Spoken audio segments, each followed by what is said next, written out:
দর্শক দেখেন, এখানে ঢাকা মাওয়া রোডে আবদুল্লাপুরের কিছু দূর আগে এই পাম্পটি দেখা যায়। যে পাম্পটি এখানে বিল্ডিং আছে এবং পাম্প বসানোর পরিপূর্ণ ব্যবস্থা করে রাখছে, কিন্তু পাম্পটি বসায় নাই, তেলের পাম্পটি বসায় নাই। এই যে দেখেন, এভাবেই পড়ে আছে তেলের পাম্পটি। এটা হয়তো আওয়ামী লীগের কোনো দালাল এই পাম্পটি ইজারা নিয়েছিল 5ই আগস্টের পরে, আর সে এখানে থাকতে পারে নাই, হয়তো এখন পলাতক আছে, অথবা কোনো এমপি মন্ত্রীর হতে পারে।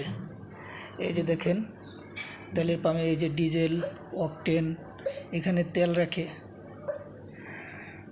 তো এভাবেই 5ই আগস্টের পরে সকালবেলার ধনীর তুই ফকির, সন্ধ্যাবেলার মতোই অনেকে ফকির হয়ে গেছে।